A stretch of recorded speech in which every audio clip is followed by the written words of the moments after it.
Então, meu nome é Douglas Augusto, o título da palestra é O Lado Obscuro da Inteligência Artificial. Falando um pouquinho sobre mim antes de me apresentar, eu sou formado em Ciência da Computação. Eu sempre tive, digamos assim, dois paths que eu curto mais, que é computação em nuvem e machine learning. Eu sou organizador de algumas comunidades aqui. Eu sou organizador de um GDG de uma cidade que chama Joma Levade, que fica 2 horas daqui. Sou organizador da comunidade Go Cloud aqui de BH. E dou mentoria no Launchpad de Cloud Machine Learning. Launchpad é o programa de aceleração de startups da Google. Da minha carreira, eu trabalhei 2 anos no Ministério Público como desenvolvedor, fiquei um tempo no estúdio Into Business da Microsoft, fiquei 1 ano e pouquinho na CIT, no projeto da Coca-Cola, e atualmente eu estou na Invino Code, no projeto do Grupo FCA. Então, eu queria dar um pouco de contexto, tipo, a pessoa começar a falar de Machine Learning assim, geralmente as pessoas perguntam, mas o que você sabe, o que você praticou? Então, eu queria, tipo assim, dar um overview de qual foi o meu primeiro contato que eu tive com Machine Learning. E meu projeto... Eu acho que a bateria acabou-se. Ah, voltou, ok. Então, eu queria explicar um pouco do primeiro contato que eu tive com Machine Learning em si. Em tese, foi no meu TCC. Então, tipo assim, tinha um problema na época que eu queria tentar resolver. Então, explicar um pouquinho desse problema. Isso foi há cerca de 3 anos atrás. Então, tipo, tava muito naquela wave de preocupação com segurança. Ainda se tem hoje muita preocupação com segurança da informação, mas naquela época era mais ainda porque a gente não tinha conhecimento, sabe, do que poderia vir. A gente estava numa época mais de transformação, digamos assim. Um outro ponto importante era a questão de dispositivos móveis.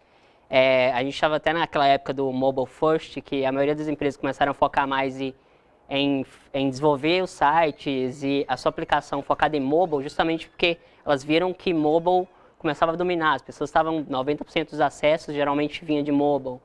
Então, o que a gente tem em mobile geralmente hoje para autenticação? A gente tem o PIN do celular, que é um número. A gente tem um pattern, que você faz um desenho, um símbolo. E a gente tem umas coisas mais avançadas, que custam um pouco mais, que é reconhecimento facial, a biometria, já tem leitor de íris, esse tipo de coisa.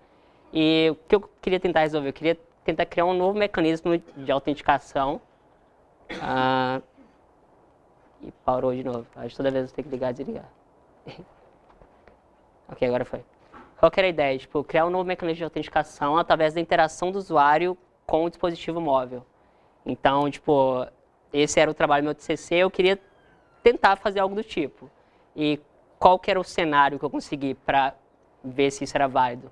Eu peguei justamente o que está naquele GIF ali do lado, que era o padrão de desbloqueio do celular.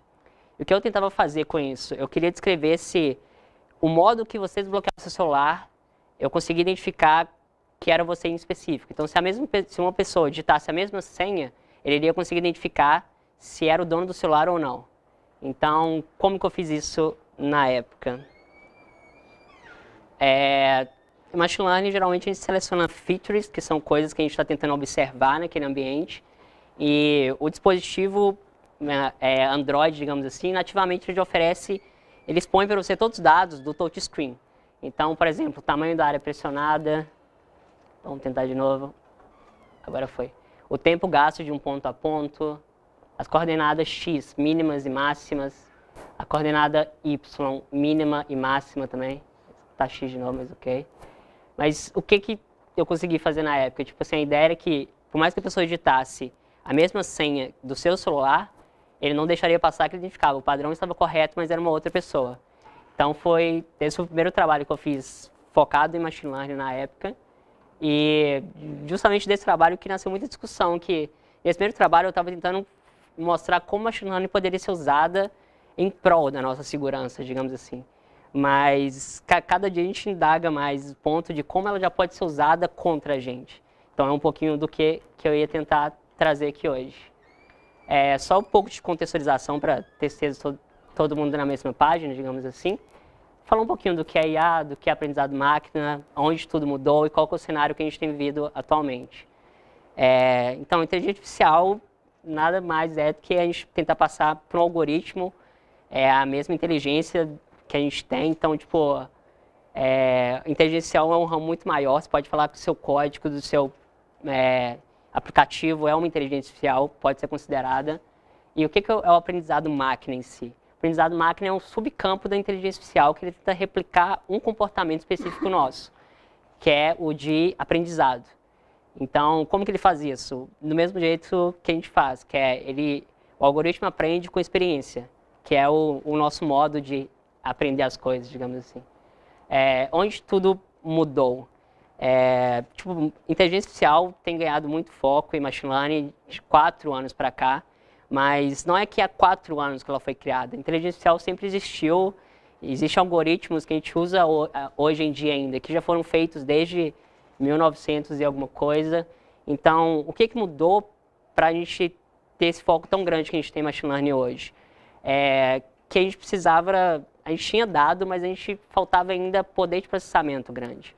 Então, há 4 anos atrás, mais ou menos, que começou a mudar isso de armazenamento, ficou muito barato para a gente, armazenamento na nuvem, processamento de dados e poder computacional também para conseguir rodar algoritmos que antes a gente demorava semanas para conseguir rodar. Então, o que realmente mudou e que deu possibilidade de machine learning sair lá do papelzinho e realmente a gente começar a aplicar nas empresas foi a questão de armazenamento de dados e processamento de dados. Qual que é o cenário que a gente vive atualmente? Aí eu acho que abre um leque muito maior, até é difícil assim, de conseguir exemplificar tudo. Porque a gente tem machine learning sendo aplicado em todos os níveis, desde fabricação de produto a carros autônomos. E a ideia, eu acho que é sempre tentar facilitar a nossa vida. Então, em tecnologia em si, sempre teve o objetivo de dar comodidade, de a gente conseguir tirar um tempo mais livre para a gente do que gastar um tempo que a gente pode substituir com máquinas, digamos assim. Então, aí que eu acho que entra numa da pergunta que entra nesse conflito de machine learning, como que ela pode ser usada mais de forma maliciosa, que é aonde entra o conflito de comodidade e privacidade da nossa parte. Eu acho que tem alguns exemplos que vocês vão entender o que eu quero dizer. É muito difícil de você garantir ao mesmo tempo uma tecnologia que te dê uma comodidade sem abrir um pouco mão da sua privacidade. Por exemplo, você quer uma geladeira que automaticamente peça no seu supermercado os produtos de acordo com o que ela sabe do seu hábito alimentício. Então, você abre mão do seu hábito alimentício, do que tem na sua geladeira, para você conseguir ter uma comodidade de não precisar ir no supermercado, por exemplo. Então, é muito difícil, eu acho que a gente nunca vai chegar num ponto da gente conseguir ter uma tecnologia avançada o suficiente para garantir total comodidade para você, sem você abrir um pouco mão da sua privacidade e deixar de lado algumas coisas que, para alguns, é mais doloroso de abrir mão e para outros não. Que entra no próximo slide, de privacidade como forma de pagamento. Eu acho que é muito difícil de falar de privacidade, para cada um dói num lado. Por exemplo, o arquiteto do meu projeto atualmente, ele loga as horas dele no banco de horas, ele pega o celular, abre o Google Maps, tem um timeline, o timeline sempre registra o que ele faz do Google, ele loga a hora baseado nisso. E um colega meu critica ele porque ele deixa tudo, livre para o Google saber exatamente onde ele está em qualquer momento. Só que esse mesmo colega que critica ele foi um dos primeiros que comprou o iPhone X, que é o celular que consegue praticamente identificar, por mais que esteja escuro, de um reconhecimento facial extremamente avançado, entendeu? Então, acho que privacidade virou um modo de pagamento no sentido de, às vezes, você está disposto a usar um serviço tanto que você não se preocupa com o que aquele serviço está acessando de você. Então, acho que é um ponto a se tocar assim. E por que isso fica mais preocupante? Lembrando que a base de machine learning é dado e processamento, por que fica preocupante na atualidade? Porque a gente tem visto constantemente notícias desse tipo. Facebook admite vazamento de dados de 87 milhões de usuários. Mais de 10 mil senhas de ID da Apple vazaram através de aplicativo de rastreamento. De novo, 3 milhões de usuários do Facebook podem ter sido expostos. Netshoes vai ligar para 2 milhões de clientes que tiveram os dados vazados. Imagina que o que a gente tem meio de carvão para machine learning é dados, e a gente está meio que, no mundo que a gente está vivendo, a gente está sem querer expondo dados de milhares de usuários. Então, a gente está dando, digamos assim, o recurso que uma pessoa pode pegar isso e começar a usar de forma maliciosa, já que ela tem esse processamento hoje. Então, acho que fica mais preocupante de como IA pode ser usada de forma maliciosa quando você vê esse tipo de notícia. Eu queria só fazer explicar mais ou menos passo a passo do que seria um processamento de IA, comparando com uma criança, por exemplo, para vocês entenderem quais são os pontos que, se não forem, sabe, remediados, ou se você não fazer direito, você pode ter um impacto lá na frente. Então, qual que é a ideia de uma inteligência artificial, se a gente comparado com uma criança? Ela aprende da mesma forma, através de experiência, então você vai dar para ela dados. Por exemplo, entrando um pouco mais no lado técnico mesmo, você tem aprendizado de máquina supervisionado, não supervisionado e aprendizado por esforço, por exemplo. Supervisionado, geralmente, ele tenta resolver problemas de classificação. Então, você dá um dado para ela e fala, esse dado significa isso. Você dá outro dado e fala, esse dado significa isso. Então, ela sabe lá na frente classificar se era A ou B. Dado não supervisionado, geralmente, você consegue resolver com problemas de agrupamento. Então, você simplesmente joga o dado e espera que, por similaridade de um dado com outro, ele consiga agrupar e te dar um resultado.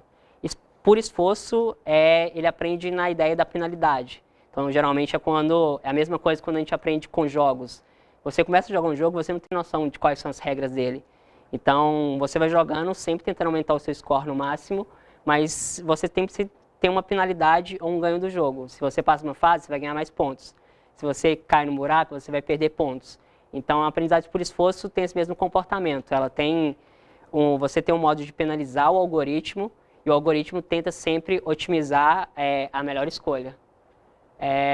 Passando nesse processo, assim, né? A única diferença, digamos assim, para uma criança de 3 anos com inteligência artificial, que uma criança levaria cerca de 40 anos para virar PhD em um assunto, enquanto inteligência artificial, hoje em dia, ela consegue fazer isso em uma semana. Então, a diferença do poder de processamento que a gente tem atualmente, com até a nossa, do ser humano, digamos assim, alastrante, digamos.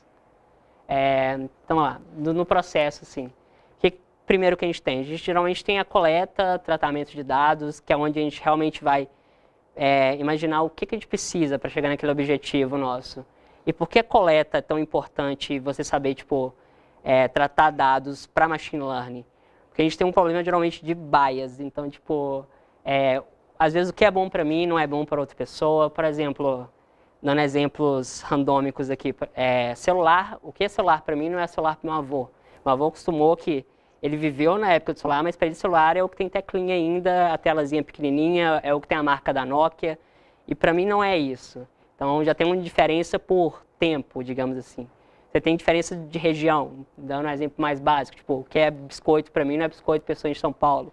Então, já é alguma coisa.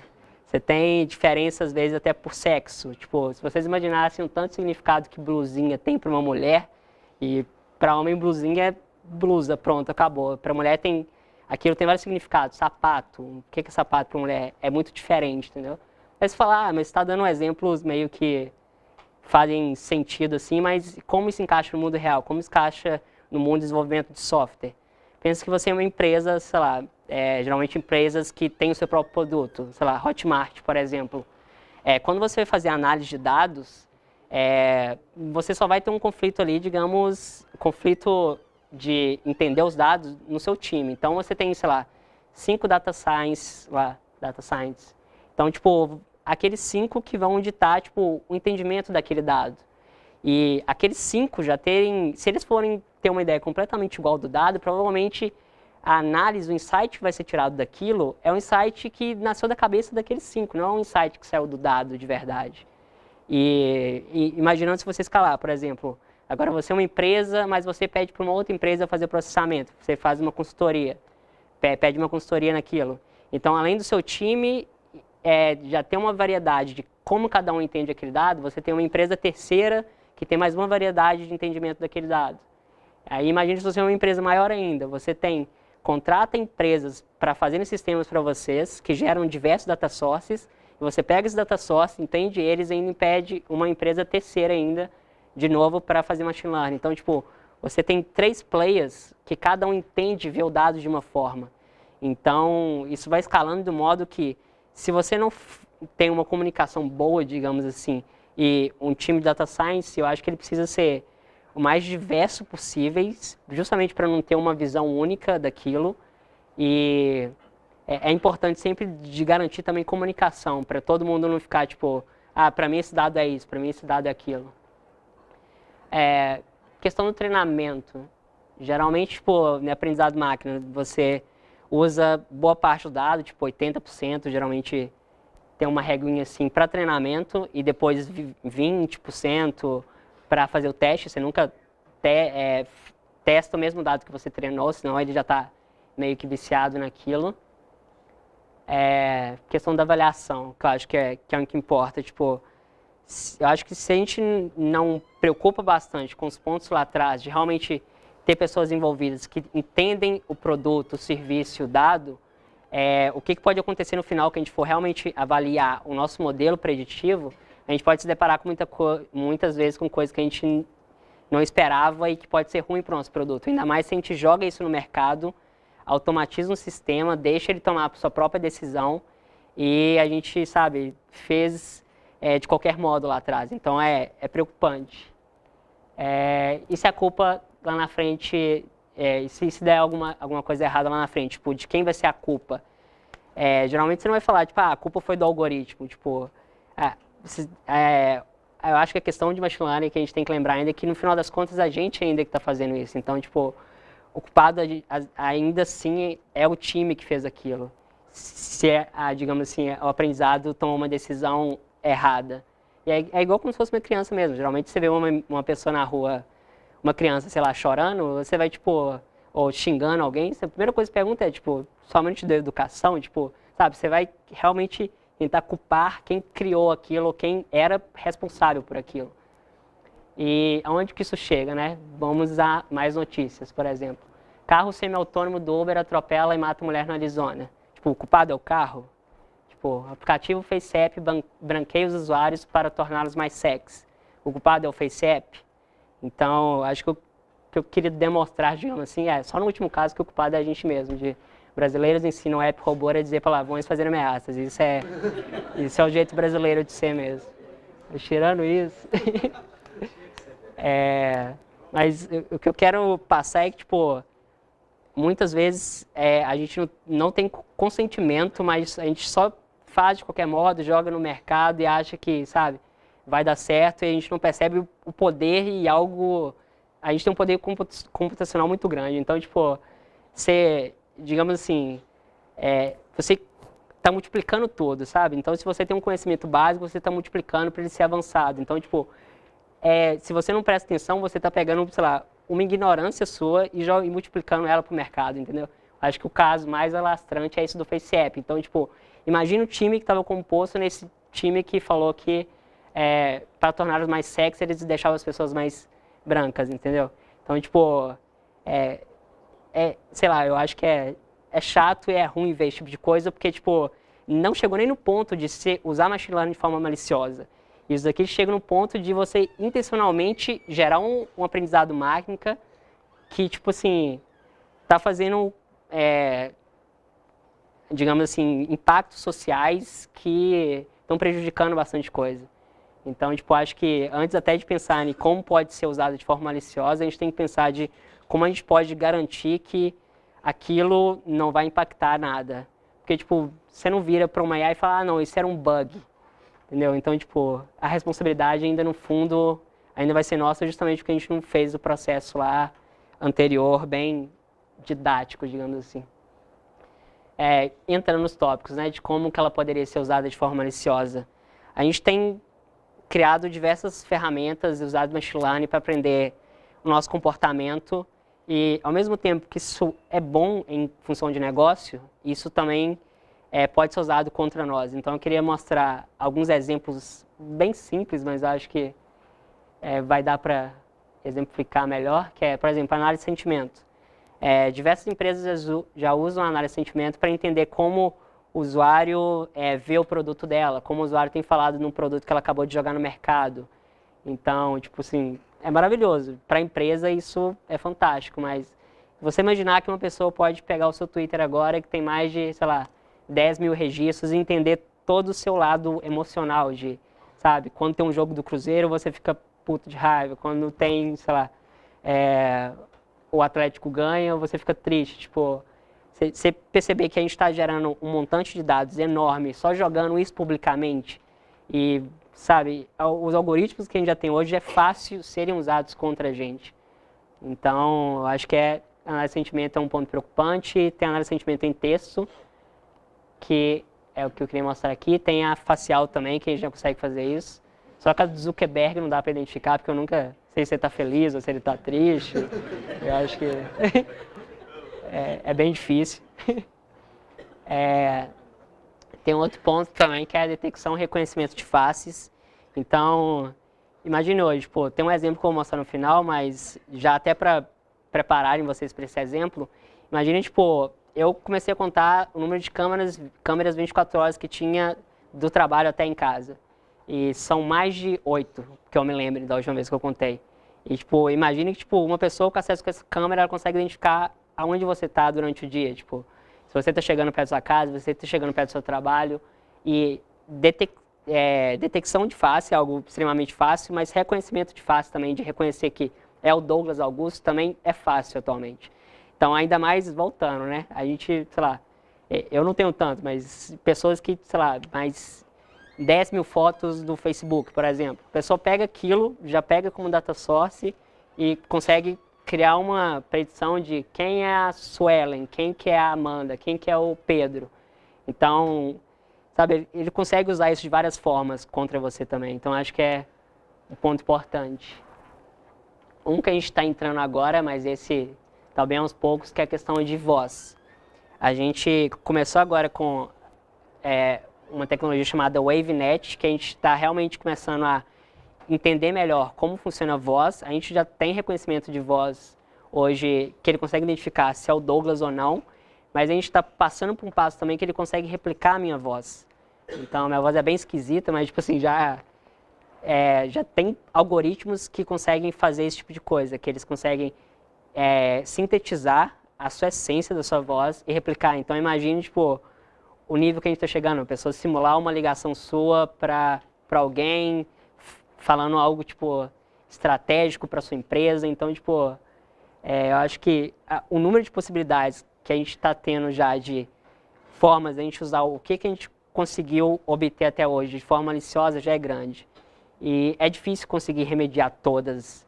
E eu acho que isso fica um pouquinho mais preocupante quando a gente entra no sentido mais organizacional, que é o que eu queria mostrar um videozinho no final. Até falando rápido para mostrar o videozinho, mas eu acho que eu falei rápido demais. Mas existem governos que estão começando a criar sistemas de créditos baseados nos dados que eles têm sobre vocês. Então, tipo assim, a China é um exemplo, que eu ia mostrar o videozinho aqui, mas, tipo assim, ela consegue justamente por câmera 24 horas, por histórico seu de compras, conseguir criar um sistema de crédito que te fale, cara, esse cara aqui, eu acho que daqui a um tempo ele vai, sei lá, parar de pagar o aluguel dele, então eu não vou não vou deixar nenhum banco dar nenhum empréstimo para ele. Então, tipo assim, a gente está chegando num nível que os dados que a gente automaticamente já tem com o governo ou que a gente já joga publicamente na internet podem virar data source para serem usados contra a gente, digamos assim. Deixa eu tentar mostrar o videozinho aqui.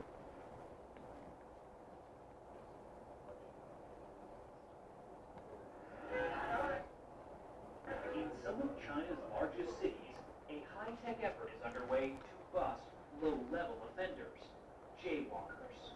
Cameras record them going through intersections, zero in on their face, and then publicly shame them on nearby video screens. It's all part of the Chinese government's new social credit system, where people's daily behavior is monitored and rated. I think it's a good thing, this woman said. It makes people more honest. But this social credit rating goes far beyond a traditional credit score, which is based on your finances. China's version factors in everything from jaywalking to smoking on trains to buying too many video games. If your score gets too low, you can be banned from buying plane tickets, renting a house, or getting a loan. Nearly 15 million people have already been prevented from traveling.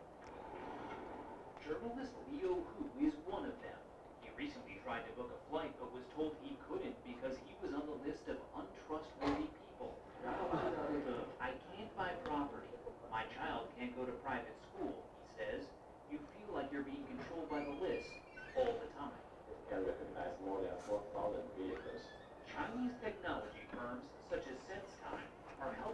government effort by developing advanced cameras that use artificial intelligence to track just about everything.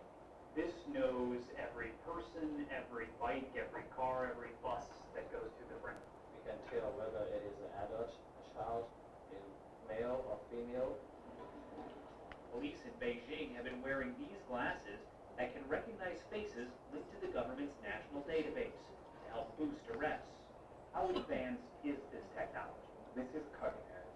Wu Fei is CEO of a company that makes the glasses. He claims he doesn't know how the government intends to use his technology. I have no idea. Really? Yes. Do you trust the government the way they're using your technology? Sorry, I can't answer this.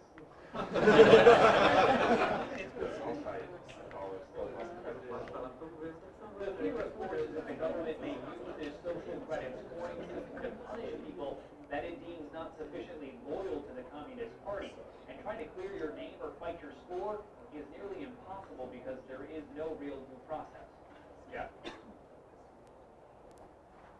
Ok. Então, acho que o engraçado de ver esse vídeo, na verdade, acho que o ponto é porque a China não é um país extremamente desenvolvido. Então, imagine se um país que, sabe, nem é tão focado em tecnologia já consegue fazer algo desse tipo. Imagine o que um país como, tipo, os Estados Unidos consegue fazer, entendeu? Então, tipo, eu acho que o ponto é até aonde que a gente consegue, tipo, delimitar de até que é interessante, é cômodo, vale a pena, e até que, tipo, já está invadindo demais a privacidade ou já está sendo digamos assim, não dá para se conviver com esse tipo de tecnologia. Então, acho que é um dos pontos que eu queria deixar mais na preocupação de como a gente tem usado IA em si nos nossos softwares e, sabe, sempre tentar levar para o ponto de que aquele dado é sensível, digamos assim. Então, tipo, por mais seja um dado do seu produto e não seja um dado de uma pessoa, mas, tipo, aquilo descreve muita coisa. Então, sempre eu acho que você saber lidar com... eu acho que eu perdi as palavras aí. Saber lidar com, tipo, o modo que você vai deixar um programa se autogerenciar, digamos assim. Acho que o ponto focal, que é o botão de liga e desliga, é até onde que a gente vai começar a tirar insights, seja no dados que a gente está analisando do passado ou tentando predizer alguma coisa, e no momento que a gente vai realmente ligar a chave e falar, a máquina consegue entender e ela vai tomar a decisão sozinha. Acho que esse é o ponto que eu acho que vai ser mais doloroso para a gente e em algumas áreas isso pode afetar todos nós de um dia para o outro, digamos assim.